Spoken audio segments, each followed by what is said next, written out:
तो पुण्यात्माओं, यहाँ आपस में जो आप जैसे कोई रिश्तेदारी से जुड़े हो, पिता पुत्र बनकर जुड़े हो, पुत्री बेटी पत्नी बनकर जुड़े हो, ये आपका ऋण संबंध है, पिछला संस्कार है। कोई लेने आ रहा है अपने कर्जा, कोई देने आ रहा है। एक लड़का इतना लायक है, अपनी कमाई करता है, मजदूरी मेहनत जो भी करता है, और पिताजी शराब पीता है, तो वो पिता उस बालक से पिछले जन्म का कोई ऋण ले रहा है। एक ऐसा पिता है, सारी उम्र माया जोड़ता है और पुत्र उसका फिर सिर फोड़ता है और शराब पीता है, गाड़ी खरीदने की जिद कर लेता है, यानी उसका नाश करा कर छोड़े। तो कहने का भाव ये है, एक लेवा एक देवा दूतम, कोई किसी का पिता निपुतम, ऋण संबंध जुड़ा एक ठाठा, अंत में सब 12 बाटा। 12 बाट का अर्थ अपने अपने रास्ते जाएंगे, जहां संस्कार पूरा हुआ वही मृत्यु हो जाएगी।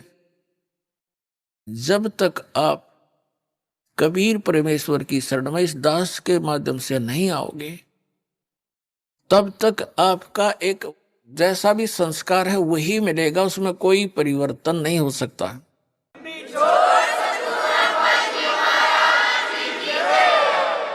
तो उसके आधार से आप अपना केवल ऋण ही चुका रहे होते हो। बेटा मर गया, माता पिता भाई बहन सब शेष बचे हुए टक्कर मारते रहते हैं, मारे जाओ। अब वो तो आने से रहा, उसका समय पूरा हुआ, उसका ऋण खत्म हुआ, जितना लेना था वो लेकर चला गया। ऐसे बहुत सी कथाएं हैं जो कथाएं नहीं, सच्चाई है। एक व्यक्ति था, उसको एक पुत्र प्राप्त हुआ, उसकी पत्नी की मृत्यु होगी। उसने रीमैरिज की, उससे भी एक पुत्र प्राप्त हुआ, फिर दोनों की ही मृत्यु होगी। बड़े लड़के का विवाह कर दिया था, छोटा लड़का अभी छोटी आयु का था, जो दूसरी पत्नी से प्राप्त हुआ था। तो दोनों की मृत्यु होगी, 2 बच्चे शेष रहे और बड़े लड़के का विवाह हो चुका था।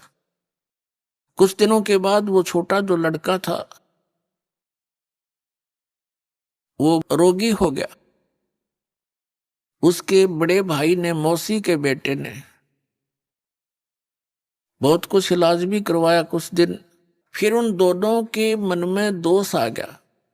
किसके? उस बड़े भाई और उसकी पत्नी के मन में।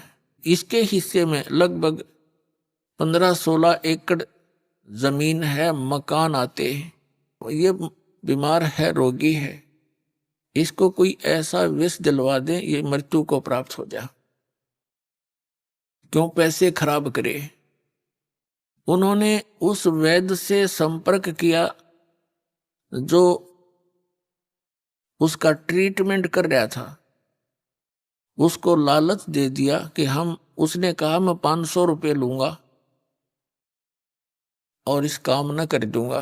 उसको 500 रुपये दे दिए। उसने ऐसी औषधि दे दी, विष डालकर के वो लड़का मृत्यु को प्राप्त हो गया। अब बात समाप्त हुई, भाई बच्चा बीमार था, मर गया, कोई ऑब्जेक्शन, कोई शंका किसी को नहीं हुई। लेकिन भगवान से कैसे छुपा देंगे हम। अब क्या होता है कि 1 वर्ष के बाद उनको पुत्र हुआ। इकलौता पुत्र के लाड प्यार में न्यौछावर हो गए। अच्छा खाना खिलावे, बड़ा लाड प्यार से पाले। गिने दिनों में वो युवा हो गया। जब 16, 17, 18 वर्ष का हो गया तो उसका विवाह कर दिया। पहले बाल विवाह की प्रथा थी, तो विवाह कर दिया। विवाह होने के बाद वो बालक बीमार हो गया, रोगी हो गया, असाध्य रोग हो गया। अब वो तो अपना बेटा था, इसलिए इलाज कराना अनिवार्य था। सब जगह झाड़ फूक वालों से इलाज कराया, वैद्यों से महंगी दवाई दिलवाई, आसपास सब जगह लुटपट लिए, लेकिन फिर भी रोग में कोई लाभ नहीं। और कुछ आधे से अधिक जमीन को भी सेल करके बेच के वो धन भी बच्चे के ट्रीटमेंट पर लगा दिया। एक दिन वो दोनों बैठे बैठे उस बच्चे के मुंह की तरफ देख रहे थे। चारपाई पकड़ चुका था, अस्थि पिंजर शेष था। तब उस लड़के ने आवाज लगाई कि भाई साहब मेरी बात सुनना। अब उसका जो पिता था वो उस पास बैठा था, उसने कहा कि बेटा मैं तेरा पिता हूं, मैं भाई नहीं हूं। उसने सोचा कि ये बच्चा इतना रोगी होने के कारण इतना हो गया कि मुझे पहचानना भी बंद कर गया। तब उस लड़के ने कहा कि तू मेरा भाई है और सुन ले बात सारी, तूने मुझे विष देकर मरवाया था और मैंने वो अपना ऋण चुका लिया है, आधी जमीन से भी ज्यादा तेरी बिक चुकी है। और ईब तेरा और मेरा एक कफन और लकड़ी का हिसाब किताब शेष रह रहा है, वो इकट्ठी कर ले। मैं तेरा वही भाई हूं, तेरे पुत्र के रूप में जन्मया हूं। अब आंखें खुल गई उनकी। कहने लगा भाई बात सुन, मेरा तो कुल नाश हो गया, क्योंकि इकलौता पुत्र था और आश्रय ही नहीं, 20 वर्ष से ऊपर विवाह को हो गए हैं, उसके बाद कोई संतान नहीं। मैंने तो जैसा किया था मेरे को परिणाम मिल गया, मिलना चाहिए था मेरे जैसे नीच ने। पर भाई एक बात और बता दे, जो लड़की तेरे विवाही आई है इसका के दोष है? अब उसमें सती प्रथा थी, पति मरने के बाद उसकी पत्नी को जीवित जलाया जाता था लकड़ियों में। उसने पूछा कि इस लड़की का क्या दोष है जो तेरी पत्नी है? तब उस लड़के ने बताया कि वो वैद्य कहाँ है जिसने मुझे जहर दिया था, विष दिया था। उन्होंने बताया कि आपकी मृत्यु के 2-3 वर्ष बाद उसकी मृत्यु हो गई थी। उस लड़के ने बताया कि ये मेरी पत्नी वो वैद्य है, इस दुष्ट को अब सजा मिलेगी। यूं कहकर वो प्राण त्याग गया।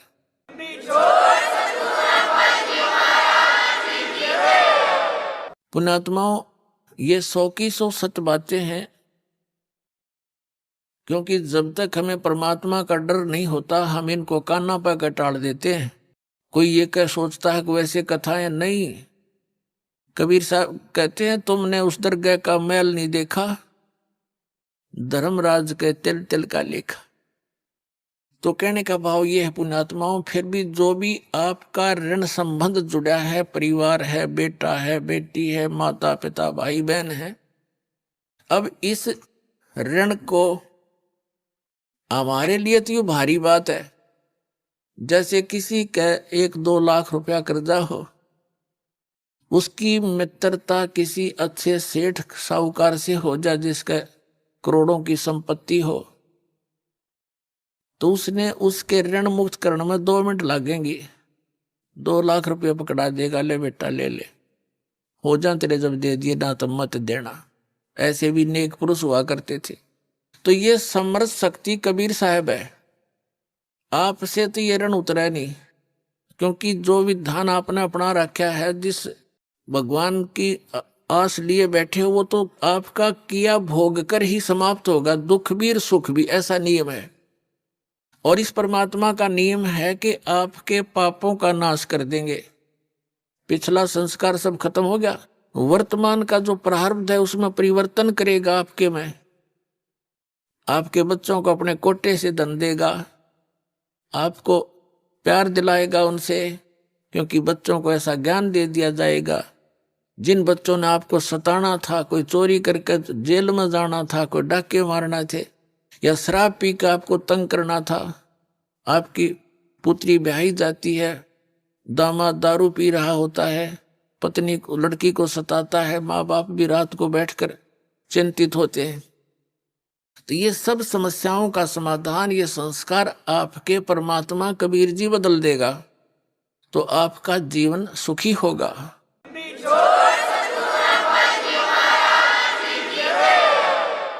और रही बात जिनके संतान नहीं है, ये सत्कर मान लेना उनका कोई ऋण शेष नहीं है, वो तो कति किनारे पे बैठे मोक्ष के पे, जब थोड़ी सी बुद्धि रखते हो तक, जब तक आप समाज ने देखोगे तो यही जूते खाओगे। सभी महापुरुषों ने कहा है कि लोक लाज मर्याद जगत की तन जो तोड़ बगावे, जब कोई राम भगत गत पावे। लोक लाज ना कीजिए निर्भय हो रहिए, यो मन संतों दीजिए तो गोविंद पाइए। जैसे मीराबाई से उसकी मां ने कहा था सत्संग में जाना मीरा छोड़ दे, सत्संग में जाना मीरा छोड़ दे।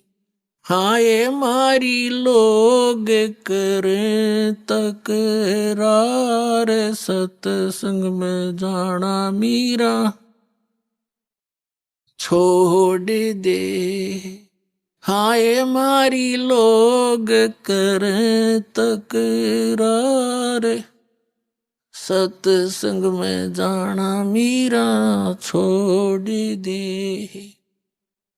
मीराबाई ने एक का बात कही थी, सत्संग में जाना मेरा ना छोटेरी, सत्संग में जाना मेरा ना छोटेरी। हारी चाहे जड़ के मरो संसारे, सत्संग में जाना मेरा ना छूटेरी।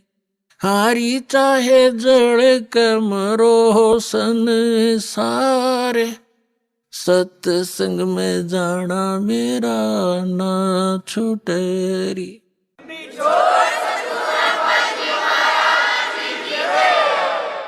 और कबीर परमेश्वर जी भी कहते हैं, लोक लाज मर्याद जगत की, ये एक बंधन बेड़ी है, एक बंधन ये बेड़ी है आपके। लोक लाज से हमने उल्टा हटना है, हमने परमात्मा के मार्ग को ग्रहण करना है।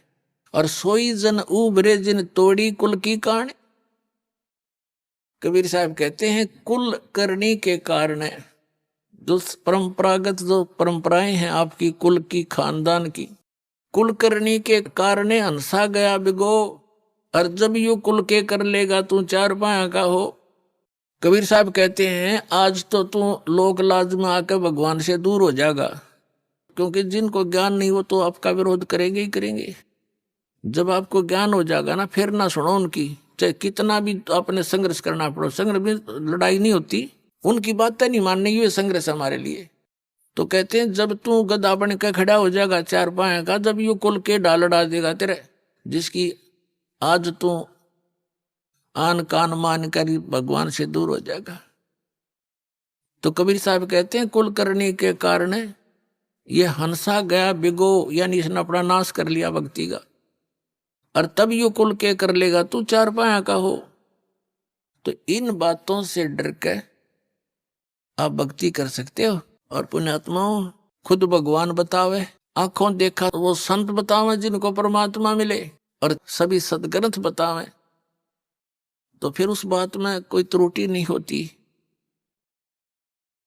ऐसा प्रमाणित ज्ञान आपको इस चौथे युग में ही मिल सकता है, और इस चौथे युग का यही वो प्राइम टाइम है। और धन है आपके माता पिता जिनसे जन्म हुआ, आपका ऐसे समय में जन्म, और ये मनुष्य जीवन, और ये क्षेत्र पूरे विश्व में यदि वर्तमान में कोई अक्षेत्र बचा है तो भारतवर्ष का वो अक्षेत्र है कुछ, जिसमें अभी विकार अधिक घर नहीं कर पाए हैं, जैसे मांस, शराब, ये बकवाद। तो अब ऐसे स्थान पर आपका जन्म हुआ। वैसे तो परमात्मा ने, चाहे कोई कसाई भी है, इस भक्ति से, इस परमात्मा के नाम से उनका भी उद्धार होगा, क्योंकि ये मंत्र इतना जबरदस्त है।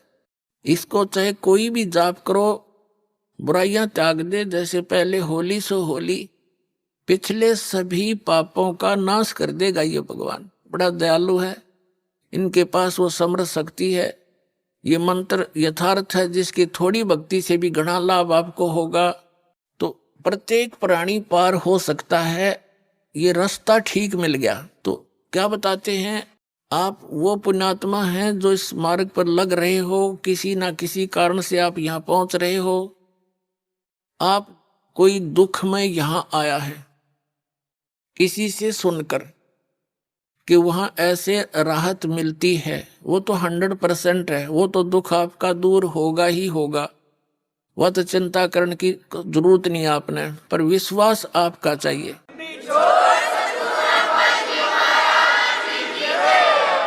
और जब तक दुख दूर नहीं होंगे तो भक्ति में रुचि नहीं बन सकती, कभी भी नहीं बने। और जब आपके एक संकट निवारण होंगे, आपकी आत्मा गदगद होगी और अधिक भक्ति करने दिल करेगा। आपको विश्वास दृढ़ होना चाहिए, मर्यादा में रहना पड़ेगा। जिस दिन आप इन परंपराओं के उलझन से निकलकर सतमार्ग ग्रहण करके और मर्यादा में भक्ति करना प्रारंभ कर दोगे, उस दिन तो आपको गिनती नहीं होगी कितने सुख आपको देगा भगवान। कई भक्त तो जो सब जगह दुख पाकर सब जगह भटक कर आए हैं और सब ठिकाने देख लिए, कहीं कुछ राहत मिली नहीं, तो वो तो समर्पित हो जाते हैं आते ही, उनको राहत भी तुरंत मिलनी प्रारंभ हो जाती है। वैसे तो बहुत से भक्त हैं जिनको राहत मिल रही है। एक इधर बिहार साइड से एक MBBS डॉक्टर है, वो आए हुए हैं भक्त यहाँ पर। उसकी बिटिया को इतना भयंकर रोग, सब जगह दिखा लिया उसने, सब जगह, क्योंकि पैसे भी बतेरे थे, खुद भी MBBS डॉक्टर था। सभी जैसे अपोलो वगैरह जो अपने दिल्ली के अंदर हैं उनमें भी, और बीमारी न्यो की न्यो, सब इलाज करा लिया, ढेर सारी गोलियां खावे, पीड़ा ज्यों की तू। किसी ने बता दिया दुखी प्राणी मान ही लेता है। उसने ये भी देख लिया था कि मैंने कोई ठिकाना नहीं छोड़ा, सब जगह जा लिया, जो मर्यादा बताई सारी स्वीकार करी, और हफ्ते पीछे लड़की स्वस्थ होगी।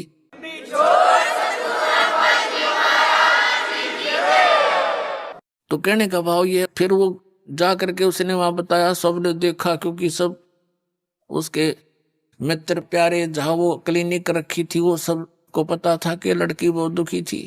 ये कह रहा था कि मैंने कई कई इंजेक्शन देने पड़ते थे डेली, पेन किलर के, फिर भी नहीं चिल्लाया करती थी।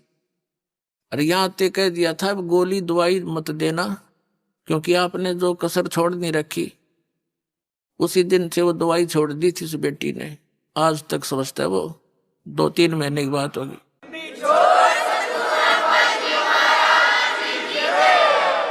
पुण्यात्मा, जहां तक मेडिसिन यानी दवाई का जो काम है वो अपना अपने स्तर पर ही कर सकती है, और जो संस्कार में जो दुख है वो मेडिसिन से दूर नहीं हो सकता, वो आध्यात्मिक पीड़ा है, तो आध्यात्मिक शक्ति से ही ठीक होती है वो।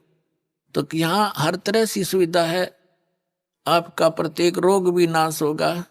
आपके ऊपर कोई कर्ज है उसकी भी ऐसी व्यवस्था कर देगा यो कबीर भगवान, आप सोच नहीं सकोगे, ये सत्कर मान ले।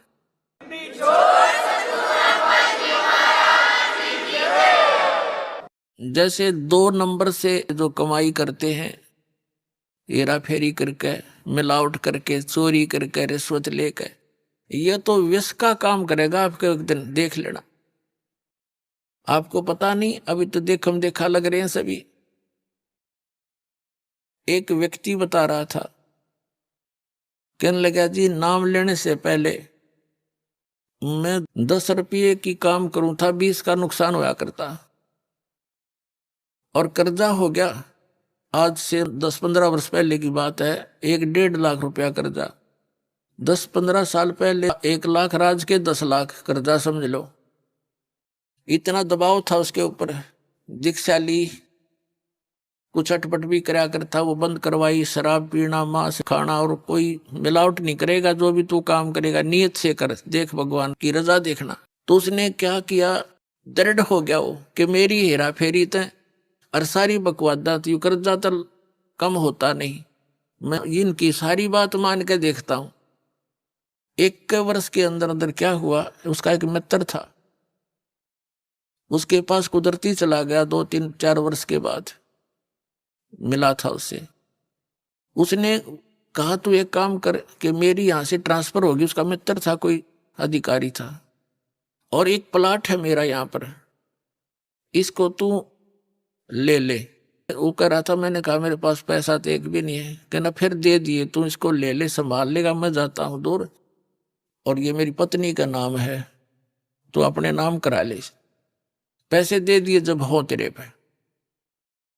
अब उसने उसके नाम, अपने मित्र के नाम प्लाट करा दिया। कुछ उसकी इंक्वायरी की समस्या थी। अब परमात्मा 100 कारण बना दिया अपने भगत के लिए कि 4 महीने के बाद क्या हुआ, उसके साथ से एक बाईपास निकल गया। पहले वो 100 रुपये रेट था, तो जब 400-500 हो गया एकदम, वो कहने लगा जी। उसके 5-6 महीने के बाद एक व्यक्ति आया, प्रॉपर्टी डीलर। वो नाम नूम देख के किसका है, उसने कहा प्लाट बेच ले। अब भाई ले ले। मैंने बेचना था नहीं अभी, मैं सोचू था और बड़ी कीमत हो जा। मैंने उसके 1.5 लाख रुपये मांगे और मेरे हिसाब से वो 40,000 का था। 16,000 का मुझे पड़ा था उस समय। मैं सोच रहा था 40,000 का हो गया होगा, बस गणित गणा। तो कहने का भाव ये है, हमारा सौदा 1,40 में हो गया। और मैंने सोचू देख मूर्ख कड़ा फंसा हो। और वो न सोचा ये 500 रुपये का रेट हो रहा है, यो मूर्ख, इसने बेरा कोई नहीं होगा वहां के रेट का। अब दोनों का सूत आ गई और लेने वाले ने भी बेनिफिट, बेचनी है जी आ गया। तुरंत तो बयाना दे गया, नहीं बता 30,000 रुपये बयाना दे गया। तीसरे दिन रजिस्ट्री करा ली। रजिस्ट्री करा ली, जब पता लगा मैंने होता है रेट गणा हो रहा था। पर मेरा सब्र हो गया कि हे भगवान, मेरा कर्जा भी उतर गया, 10-20 दौरे भी रह गए। तो परमात्मा कहते 100 साल सीधर मैं करूं अपने जन के काज, और उसका मित्र का भी दे दिया उसमें। तो ये परमात्मा जो व्यवस्था करेगा, जीव नहीं कर सकता उसको। ये पल्ला गांठ लगा लियो अपने।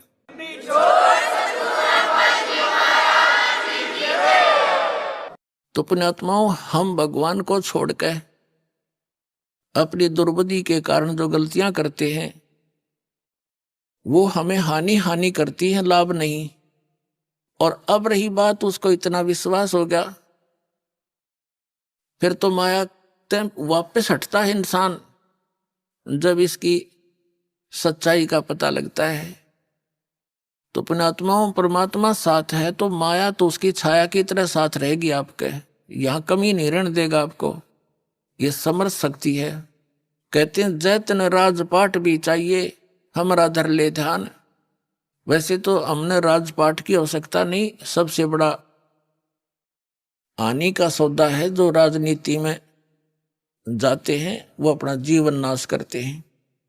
भक्त को राजनीति के आसपास भी नहीं जाना चाहिए। वोट देना हो, नेक आदमी देखकर वोट देना।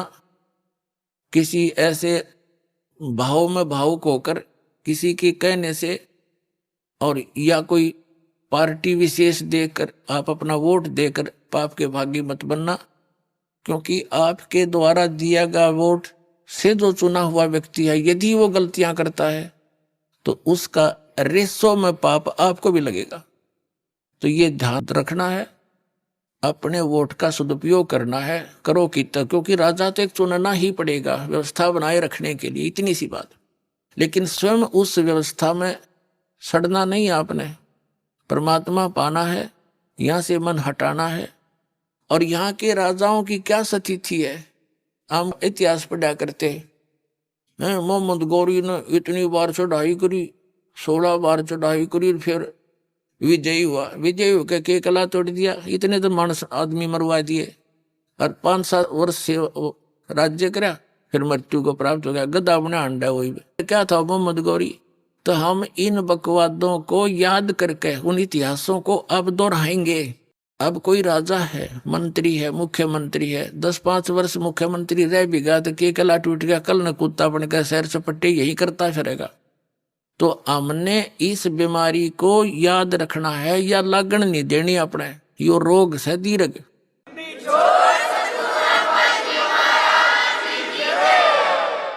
अब जैसे क्या याद दिलाते परमात्मा, सर्व सोने की लंका थी वो रावण से रणधीरम, एक पलक में राज विराजी जम के पड़े जंजीरम, मन तू सुख के सागर बसरे भाई और न ऐसा यसरे। जैसे कोई अच्छा राजनेता हुआ है और उसकी मृत्यु के उपरांत उसकी यादगार में उसका स्टेच्यू बना दिया, मूर्ति कोई पत्थर पीतल की। 1 वर्ष में उसका सत्कार करने जाते हैं राजनेता माला डाल देते हैं, दीप जला देते हैं, उसकी आरती उतार देते हैं, और शेष समय में मनमाना वही राजनेता और कौवा बड़का अपने स्टैचू के ऊपर बैठ कर बीट करता हो सिर पे। बता के जस हुआ क्या, यश वही है।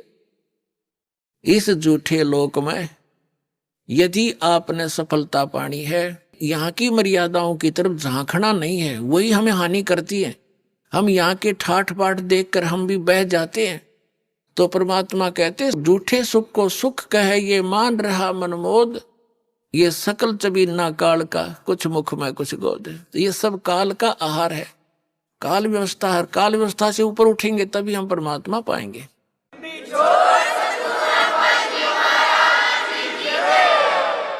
अब क्या बताते हैं परमात्मा, क्या मांगो कुछ थिर ना रहाई, और देखत नैन चला जग जाई। 1 लख पूत 1.25 लाख नाती, उस रावण का आज दीवान बाती। हम एक पुत्र प्राप्ति के लिए खड़दू उतार देते हैं, संतान हो जा, संतान हो जा। कोई बात नहीं, परमात्मा अगर चाहेगा तो वो भी आपको अवश्य देगा, लेकिन इस ज्ञान को आधार बना के आप अपना जीवन सफर तय करो, तभी आपको लाभ होगा। यहाँ ऐसे प्रमाण हैं, एक बहन को 27 वर्ष हो गए थे ब्याह हुए न, कति आस छूट ली थी, यही आई हुई है वो। अब पिछले वर्ष 2 कन्या दे दी उसको, 2 लड़कियां। नो बोली जी घनी खुशी होगी, मनता कन्या मिल गई। यानी अब उसने केवल वह मांगी भगवान तय, ई भगवान मांग ले दूसरी बात से, पर अब तक तो वह 2-3 साल से थी, यही मांग करी थी। एक बहन का 57 वर्ष की आयु होगी थी, एक लड़की होकर फिर कोई संतान नहीं थी। लड़की का विवाह हो लिया था, दोता दोती हो गए थे उस लड़की का, यानी बच्चे हो गए थे। उसके बाद उसने नाम लिया, यह डिमांड रटलाएं रखी, 57 साल की उम्र में लड़का दे दिया भगवान ने। अगले तो ये खिलौना मांगा था।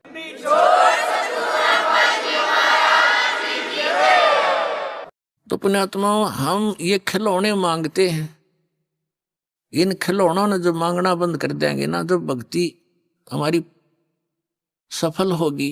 कबीर साहब कहते हैं, होले सुहागण सुरता त्यारे, मालिक गिरी जाना है तो होले सुहागण सुरता त्यारे, मालिक घर जाना है तो होले सुहागण सुरता त्यारे, मालिक घर जाना है तेरा सोन सखर बरतार, मालिक घर जाना है। क्या बताते हैं, सुरता यहाँ आत्मा को कहा जाता है कि होले सुहागण सुरता त्यार, तूने मालिक घर जाना है। सुहागण का अर्थ है जिस आत्मा ने, जिस प्राणी ने गुरु के माध्यम से दीक्षा प्राप्त कर ली, समझो उस गुरु ने आपका नाता जुड़वा दिया, आपके पतित है। आत्मा का पति परमात्मा है। तो जिनको उपदेश दीक्षा मिल गई वो सुहागण होगी, और जिन्होंने नाम लिया नहीं है तो अभी कंवारी आत्माएं हैं। तो अपने पति के घर तो सुहागन ही जाएगी, यानी जिसका नाता सगाई ब्याह हो गया वही जाएगी। तो यहाँ परमात्मा इस आत्मा से कहते हैं, होले सुहागन सुरता त्यार, मालिक घर जाना है, तेरा सुन शिखर बरतार। तेरा पति सुन शिखर में, सुन स्थान पर, सबसे ऊपर की चोटी पर, उस सतलोक के अंदर तेरा पति रहता है। होले सुहागण सुरता त्यारे, मालिक गिरी जान है तो होले सुहागण सुरता त्यारे, मालिक घर जाना है तेरा सोन सखर बरतार, मालिक घर जाना है। नाले धोले ओढ़ पैर लेकर 16 श्रृंगार, नाले धोले ओढ़ पैर लेकर 16 श्रृंगार, आज नहीं तय तड़के परसों आवेंगे तेरे लड़िया, रे मालिक घर जाना है तू तो होले सुहागन सुरता त्यारे, मालिक घर जाना है। गुड़िया खेलत उम्र गवा दी, लाया नहीं विचार, गुड़िया खेलत उम्र गंवा दी, लाया नहीं विचार। अब क्या बताते हैं परमात्मा कि जो गुड़िया का खेल खेल रहे हो आप, तुमने इस ज्ञान को आधार नहीं बनाया। जैसे पहले समय में क्या होता था, बच्चों की पढ़ाई पढ़ाई नहीं होती थी, लड़कियां उनका केवल जैसे जब तक माँ के घर पर रहती थी अपना जैसा भी जिसका कर्म था वो कार्य किया करती थी, और फिर अपने पति के घर जा करके अपने क्रिया में व्यस्त हो जाती थी। तो जब तक लड़की छोटी होती थी, छोटी छोटी लड़कियां क्या करती थी, जैसे बड़ी बहनों की या बुआ की जिसकी शादी हो चुकी होती है उसके लिए पहले दहेज तैयार करा करते हैं। और हमने देखा हमारी जो बड़ी बहनें थी उनके लिए घर पे ही टेलर को बुला लिया जाता था, और वो ऐसी व्यवस्था थी, ऐसे थे कि जैसे ससुराल में ये एक दहेज दिया जाता था ससुराल वालों के लिए। आगे वालियों की 25 तीड़, तीड़ माने सूटों के सेट, और फिर उन तगलियां के और 10 न्यारे, लड़की के अलग से, सासू ससुरिया के, नंदा के न्यारे। तो ऐसे वो बनाया करते थे, उनको अलग अलग सेट करके रख दिया करते थे, ये लेने देने की, ये पहनने की। तो छोटी लड़कियां जो देखा करती थी तो फिर वो क्या करती थी, जो टेलर आता था कपड़े सिलता था उसमें से छोटे छोटे टुकड़े बच जाते थे, वो छोटी बहन उठा लेती थी और उनको ऐसे उनकी तह बना बना कर रख लेती थी, एक गठड़ी बांध लिया करती। ये 25 तीड़ आगली की, ये 15 पछलियां की, या गुड्डों की 10 गुड्डी की, 10 दुल्हे के, एक गुड्डा बना लेती अपना, एक गुडिया उन्हीं कपड़ों में थे, 2 बना लेती थी, और फिर उनका ब्याह करती थी। फिर उनके कपड़े, ये तेरी दूसर की, ये तेरे फलाने की, वह गठड़ी बांध लेती। और उसके उस चीथड़ों में से कोई दूसरा भाई बहन एक आध चीथड़ा निकाल लेता, वो टुकड़ा रो रो कर रोदन मचा देती। वह उसको कोई पूछता बेटी क्यों रो रही है बहन, तो वह कहा करती हाय मेरा सूट निकाल लिया, हाय मेरा सूट निकाल लिया। अरे क्या किसा सूट था, वो फिर उसने धमकाओ ला इसका सूट का, वो लिखा इतना चीथड़ा, वो इतना कपड़ा, उसने नो कहा यू था, हाँ यू है, यू दे मेरा उल्टा है। फिर वह शांत होगी। उस चीथड़े ने वह सूट मान रही थी तिल, और जब उस बेटी का विवाह हो जाता है, युवा हो जाती है, तो फिर उसको ओरिजिनल तो दूल्हा मिले, वो तो गुड्डा गुडिया गेल खेला करती, और ओरिजिनल सासू ससुरिया का बेरा पट्टे, ओरिजिनल सूट दिखे उसने। फिर उसको कोई ये कहे कि तू आजा गुड्डा गुडिया का खेल खेल ले, सपने में भी ना खेल लेवा। तो पुण्यात्माओं, जब आपको उस सतलोक वाले दुल्हे का ज्ञान हो जाएगा, सब आत्माओं का एक का पति है, वो एक ही मालिक है, और फिर वहां जो सुख होगा, और आप यहाँ संसारिक इन सुखों को, एक बेटा हो जाए, एक बेटी हो जाए, कार हो जाए, कोठी हो जाए, कहते ये तो गुड्डा गुडिया के खेल हैं, और ये असंग जन्म हो गए तुमने खेल त्याने, ये गुड्डे भी समाप्त, तुम भी नष्ट, और फिर गधे गधी बनकर फिर धक्के खाते फिरो। अब क्या बताते हैं परमात्मा, जिन बहनों की इस लोक लाज में आके, वैसे विशेषकर बहनों को ज्यादा प्रेरणा रहती है, क्योंकि ये माइया जो होती है, कोई ना कोई आकर उसके इंजेक्शन लगा जाती है, हे भगवान एक बालक तो चाहिए था इसका, वह ना चाहती ना फिर भी उमंग पैदा कर जाए उसके। और इस ज्ञान से पुण्यात्माओं यो कति नाश हो जाएगा जब थोड़ा सा ध्यान दोगे, सच्चाई से परिचित हो जाओ। फिर भगवान देव तो उसको उसी ढंग से हम डील करेंगे और प्यार से रहेंगे। भगवान की भक्ति बच्चों से भी कराएंगे, आप भी करेंगे, उनका भी मोक्ष हो जाएगा। और भगवान चाहता है कि तुम पीछा छुटवाओ यहाँ से, तो फिर जानबूझ का अपने गल में लठ बांधना ना चाहिए। जैसे पशु का गले में एक बांध दिया कर दे खुट्टा सा, नौ चालन दे गट्टिया पे लग गए, और फिर भी आपने शौक है तो वो भी बांध देंगे, कोई चिंता ना करियो, कदे कोई इस बात में दुख मान जा।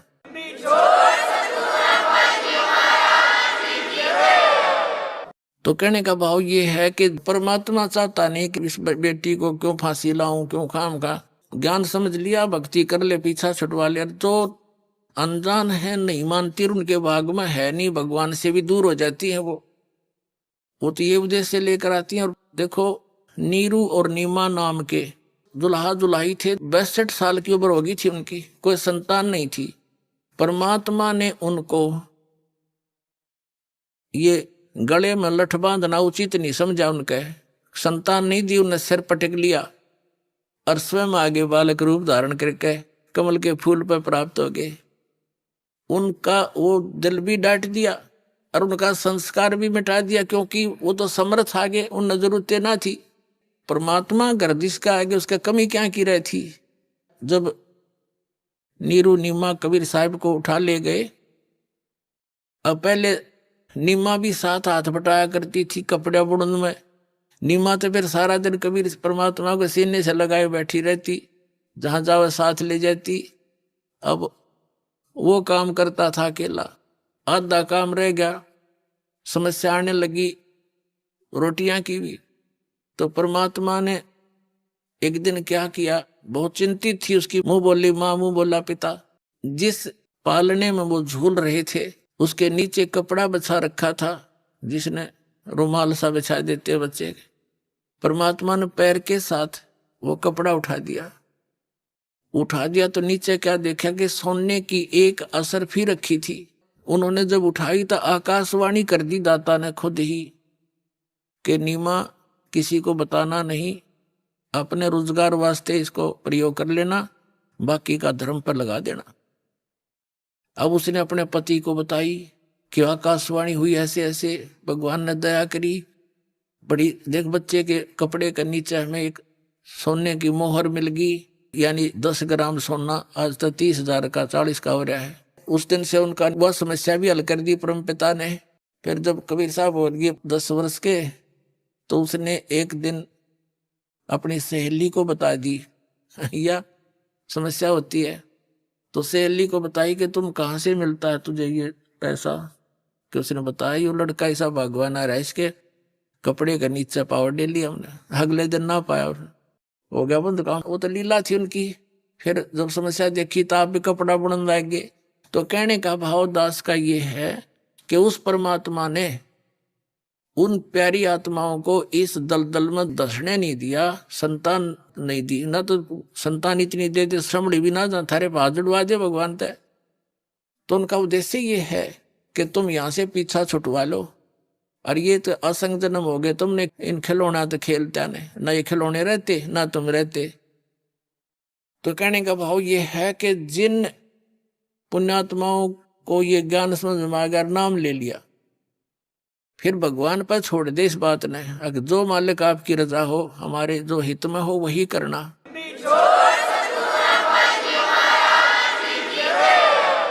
फिर भी जो उद्देश्य यही लेकर आते हैं, तो मालिक नहीं चाहता कि इनको क्यों फांसी डालूं, और वो नाम त्याग जाते हैं और धक्के खाते हैं, मिलना तो उनको कुछ है नहीं। तो फिर क्या होता है, उस बहन के साथ क्या बीतेगी।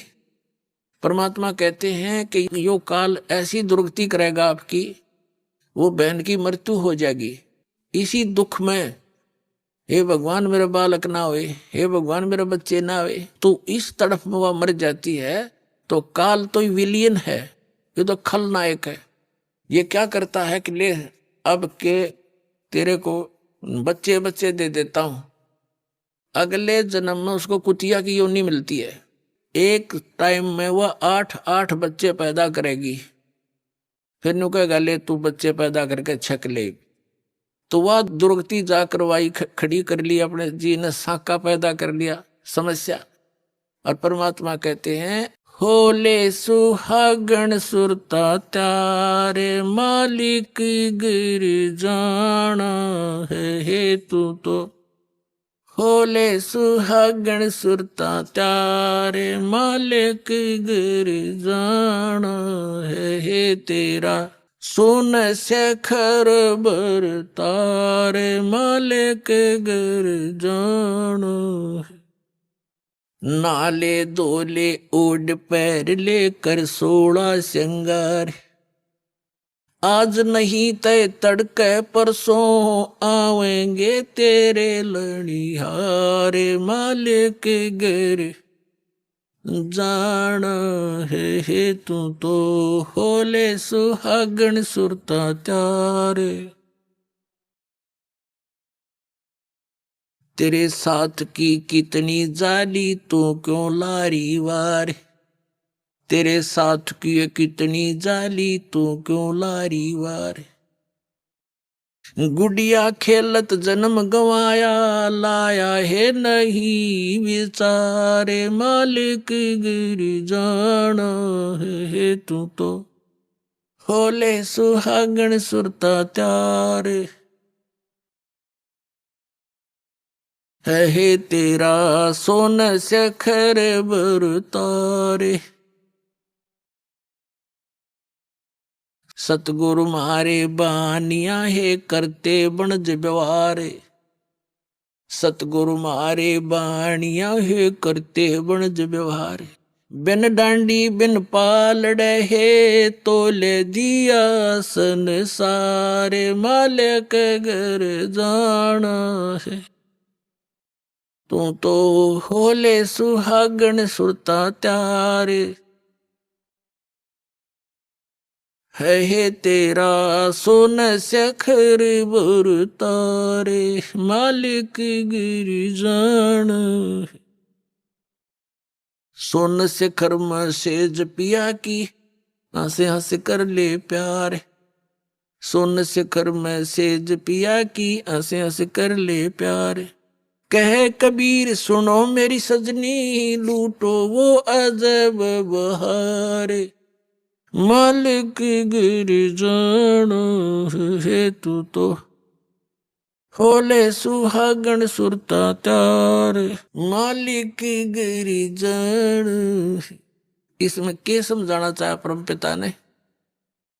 पुण्यात्माओं, हर तरह के वचन बोले परमेश्वर ने आप जी को यहां से निकालने के लिए।